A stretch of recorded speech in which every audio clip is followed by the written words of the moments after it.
Tales from the Front Lines. This is a post someone made informing people of what protests are like. If you have not been to a protest, you'll want to hear this.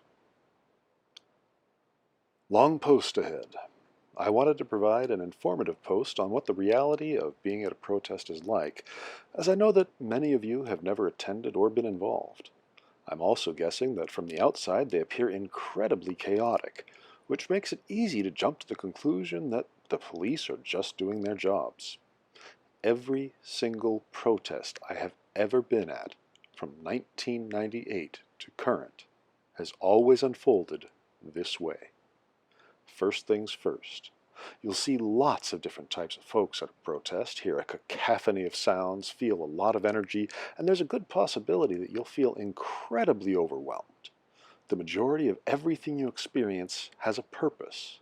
Songs, drums, air horns, chants, the way many people are dressed, and the instructions coming from the megaphones. These are all means of organizing and communication.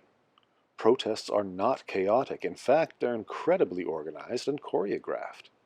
The police are almost always there, waiting on you. You'll see bike cops first, who will line up their bikes in front of them to form a barricade at the front of the protest to block people from moving forward. At this point, more police have surrounded the entire protest and have started blocking off all the streets in the area. They'll use cars, police vans, and State Highway Patrol riot vehicles. You'll hear calls from the organizers, such as "White Front," "White folks up front." This is to have white folks form and hold a line directly in front of the police in order to protect other protesters from arrest. White folks typically don't get arrested and usually just get an escort to a seat in a police van, which you will typically be dragged to because the van is hidden from protest, and fear is an amazingly divisive tactic used by the police to deter other protesters.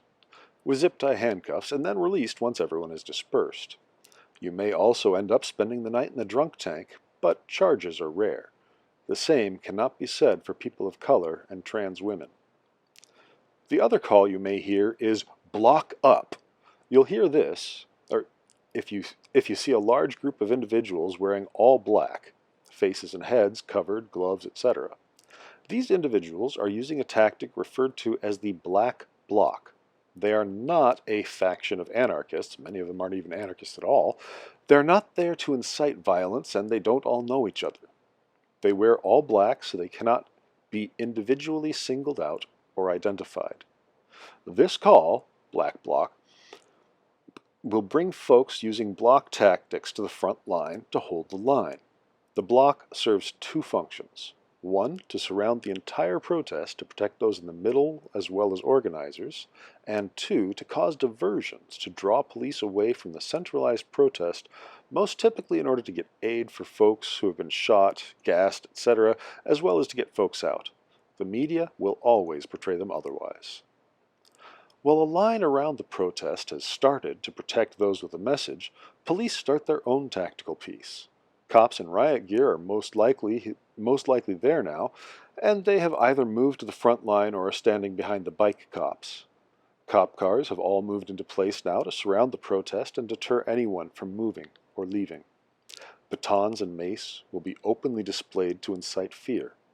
Cops will either start using their bikes or riot shield to push repeatedly into the line of protesters in order to gain ground, push people back into a smaller area where they can be corralled, and to break those lines.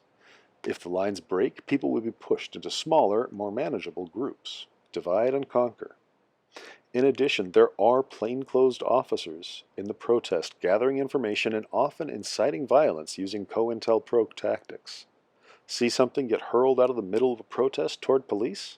That's not always a protester.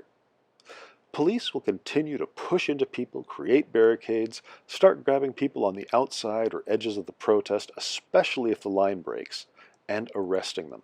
They will push you with batons, bikes, shields, mace you, fire tear gas canisters, fire rubber bullets, and many times that's their reaction to the fact that the protest lines will not break and they cannot disperse you.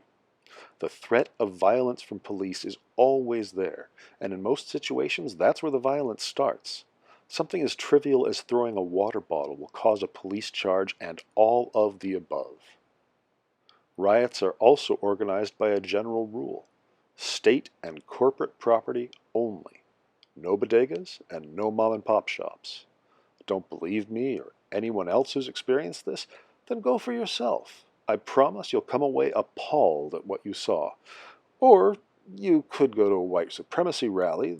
Then you'll get the chance to have your views validated by watching the police peacefully make space for fascists. Thanks for coming to my TED Talk.